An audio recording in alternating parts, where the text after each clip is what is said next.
All right. Hi, everyone. We're going to get started here. So my name is Layla. I'm on the training and support team here at Blueprint Solutions. And this webinar will give us a brief overview of all of the scheduling options within Blueprint. Also, my colleague Ellie is in the chat. So if you have any questions, feel free to ask her in the chat during the webinar, and we can also do questions at the end. We are going to start with provider availability.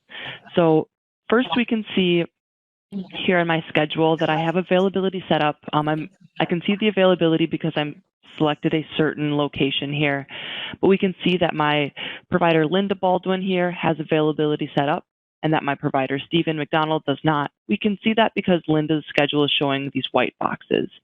To set up availability for my provider Stephen, all I need to do is click this red little calendar here. This is going to show my availability, and here I can create it for my other provider, Stephen. So to do that, I'll just right-click on the calendar wherever I want to create that availability. So let's give him availability at 8 o'clock. I'm going to select the location, which already populated, and then I'll select the provider here. Here is where we can choose the duration and time. Just like an appointment, we can change the times and dates here or on the side. So we'll just make him available from 8 to noon here. Now I can also make this a repeat. So I'm going to make it a repeat. So if I check off this box here, here's where I can make those customizations on how I'd like it to repeat. So let's say that he is in the office every Monday, Tuesday, Wednesday, and that's what I want his availability to be.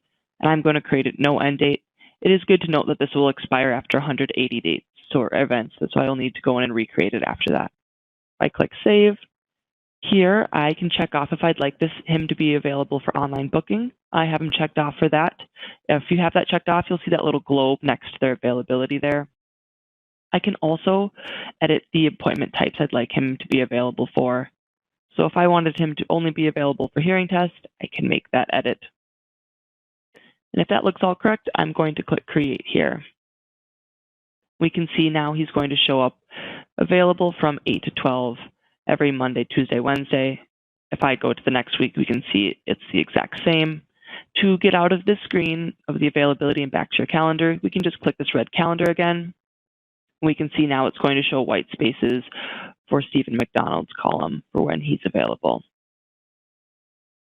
One thing to note is if you are in your Blueprint and you don't see this red calendar for availability and you'd like to set it up, you just need to make sure that it's enabled for that location. So if we go into the Setup menu and we go into Locations, we can see already right off the bat my Weatherfield has it set for availability, but my Manchester doesn't. So all you need to do is go into the Edit Details and check off Availability Enabled. And update here at the bottom. And now you can see that'll be availability allowed for both locations now. Go back to my Weatherfield clinic here. Next, we're going to move on to telehealth appointments. So I'm just going to schedule an appointment like regular. We'll choose a time, we'll choose a patient. We can see for this appointment type, it has already auto-checked this telehealth here. We can click this Edit Video Conferencing here to make any edits to this appointment. If you needed to change the URL, you can. If you needed to change the email or text instructions, you can as well. You can also change the video conferencing platform here. If that looks all correct, we're going to click Create. And right after you create the event, it's going to prompt you how you'd like to send the video conference instructions. Here, I can choose to proceed without sending or sending. We can see he doesn't have a phone number or email on file, so it's going to require that first. I'm just going to proceed without sending for this example. Another way to initiate a telehealth appointment is if you right-click on any appointment. You can see here it will say Initiate Video Conference, and all you need to do is paste in the URL. So I'm just going to paste in the URL from today's WebEx.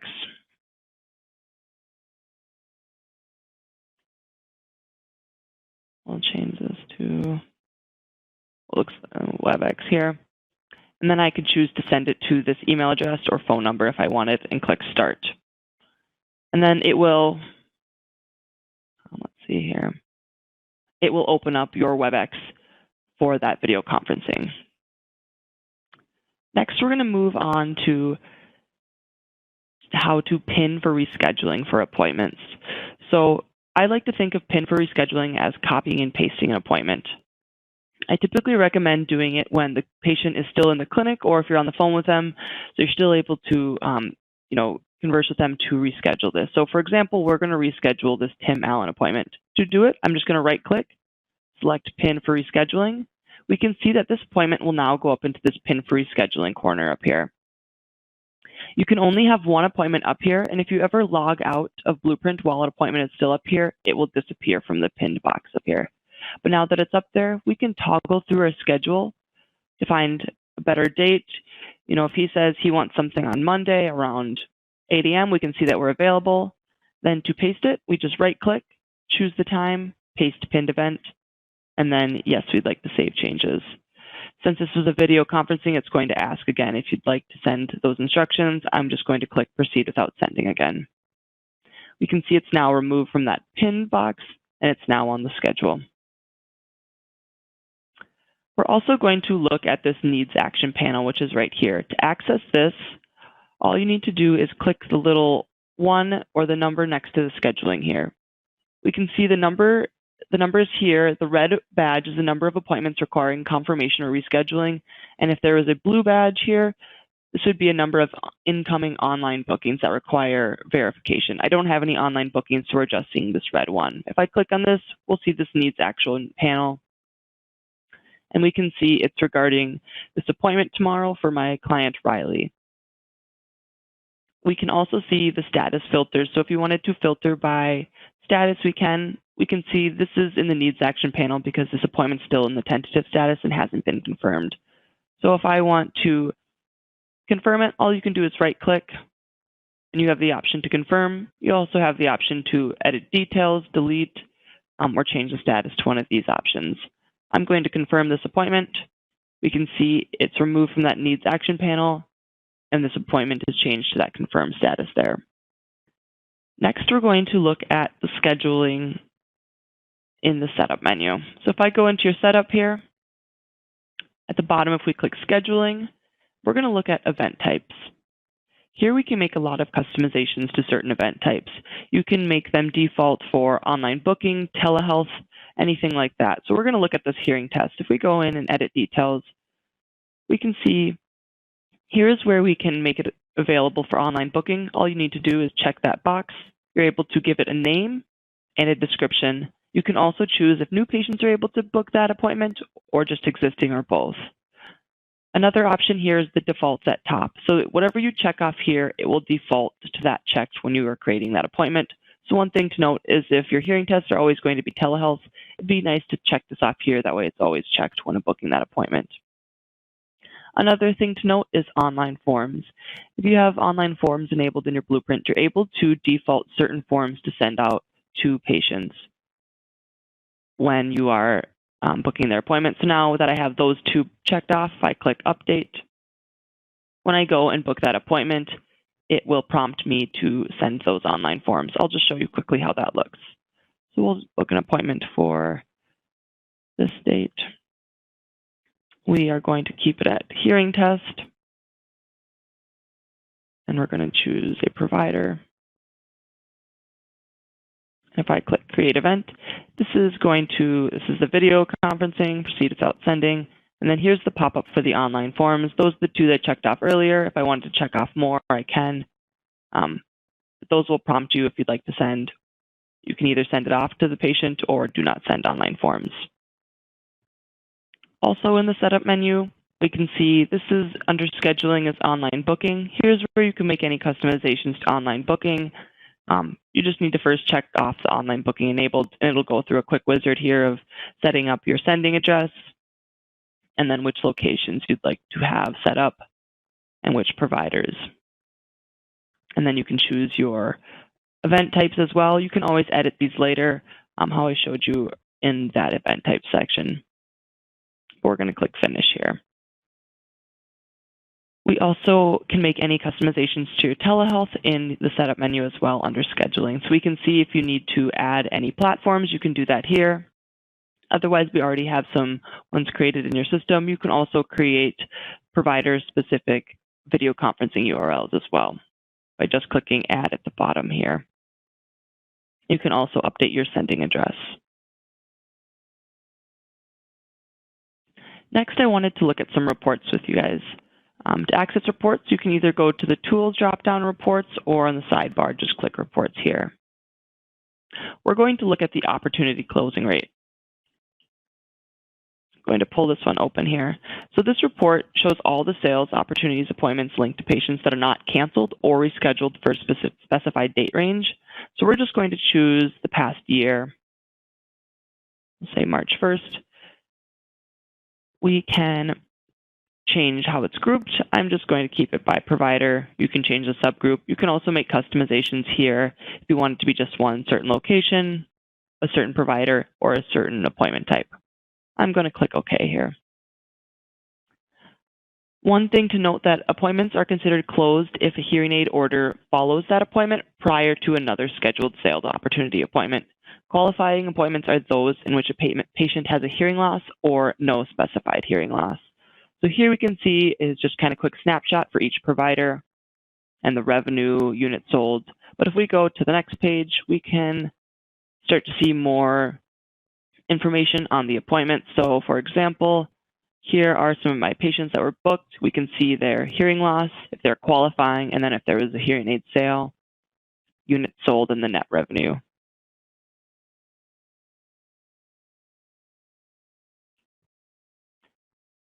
The one other thing I wanted to note regarding the schedule is we also have a report called the daily schedule. So this is just another way to look at your report. Or look at your schedule. You can choose your provider and location. So for example, if we wanted to see Linda Baldwin's, it's just another way to look at the schedule.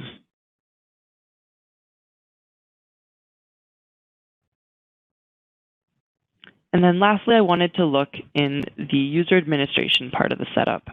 So if we go into setup, user administration, and then users, here's where you can change any of the settings for notifications for providers. You can change anyone's privileges and things like that. So we're just going to look at let's first look at Steven here. If we go into edit details, we can see we can change anything on his calendar, from his color to his display name, what his name looks like for online booking. We can change the online booking enabled. Also, one thing to note right here is he has it checked off for the patient arrived notification and the patient ready notification. So when you change those statuses for those appointments to ready and arrived, the provider will get a notification on their Blueprint that the patient is there. So if you want to disable that, you can always uncheck those boxes or enable it.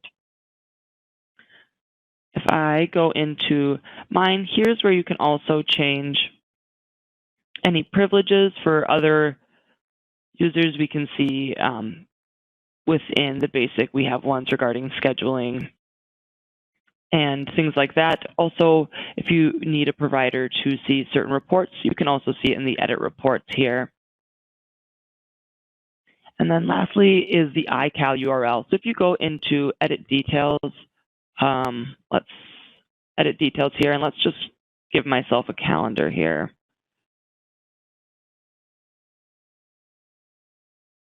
So I just checked off the has calendar to give myself a calendar. I won't show up on the schedule until I reopen my Blueprint. But you can see once I've added a calendar to my account, I have this button here at the bottom that says copy iCal URL. This is what's used to put your calendar on your phone or your Google Calendar or anything like that. What you'll need to do is copy this and then send it in an email to one that you can access on your phone or to the device you're trying to use. And then we have instructions on our user guide, step-by-step, that walks through where you need to paste it within that app. For example, for an Apple iPhone, you'll be pasting it within your settings on your iPhone. If you have any questions, you can always give us a call at our support line or send in a ticket, but it's all within our user guide as well. Up here, you can look for the mobile integrations. That mobile integration with the calendar, it is a read-only view, so you won't be able to make any edits to it, but it will update in real time. So if you were to add an appointment on your Blueprint, it will show on your phone. But yeah, that covers everything I wanted to cover today. Does anyone have any questions? So there is a recent Blueprint update that is rolling out, so you will receive it soon. So if you don't see the reports right here on the left side, you can always access it by going to the tools here and then reports. And it'll pull up the exact same.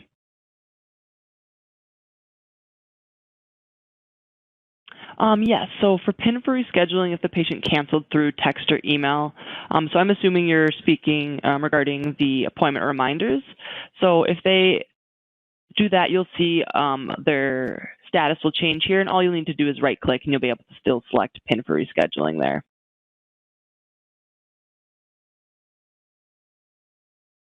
Correct. You can only pin one appointment at a time. So, for example, if I were to pin this appointment, and then I were to try to pin another one, it will give us this pop-up here saying the following event is still pinned. If you pin another event, this event will no longer be pinned and will remain currently selected time. Would you like to proceed? So it'll give you a pop-up before you try pinning two at once. Great. Well, if there are no other questions, feel free to call in if you have any additional questions later. Oh, whoops. To upload your own, let's see, that chat went away. To upload your own online forms, you can do that in the setup menu here. I'm just going to minimize this here. And if you go into templates, forms, and then upload here at the bottom, you can choose from your file on your computer, and then you'll be able to choose the type, and you'll be able to upload it that way. And then you'll be able to send it straight from the scheduling as well by just right-clicking and selecting Send Online Forms.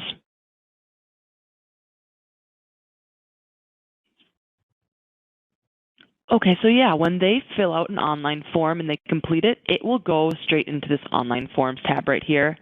So you can see right now I have 11 incomplete and 7 submitted. So this is where you can manage all of your online forms. From here, you can see, for example, I filled out these 2 forms. You can archive them to the patient's document tab if you'd like. But once they'll receive them in their email, they'll click submit at the end, and then it'll automatically get pushed back to Blueprint. So they won't need to email anything back.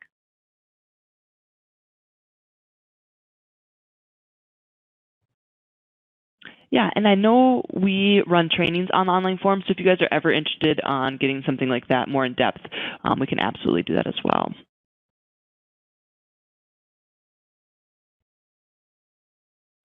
Yeah, absolutely. So for the availability, you are going to do it per location. So you can see I have it set to Weatherfield, and these are my 2 providers. If I go to their availability, you can set it up for that location. And if I go into Manchester, my other location, right now you can see in the availability, I don't have anything set up. So it will be per location, per provider, per day. So if, Sarah was only available on Mondays at Manchester from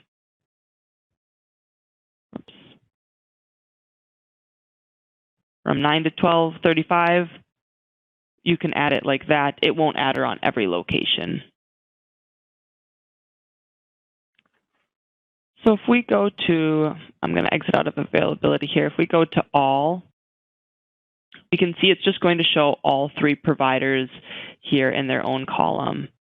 When we hover above it, we can see, like if they have if they have an appointment, we can see down there which location it's at. So for example, Sarah here is in Manchester, Stephen's in Weatherfield, and then once you go into each location, you'll be able to see their availability for that.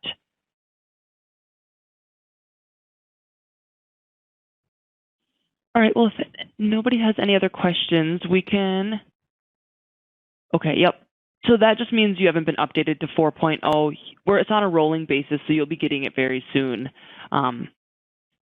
There is information about the 4.0 update in our user guide. Also, if you go to the help dropdown in the what's new here, this is a blog post about our update.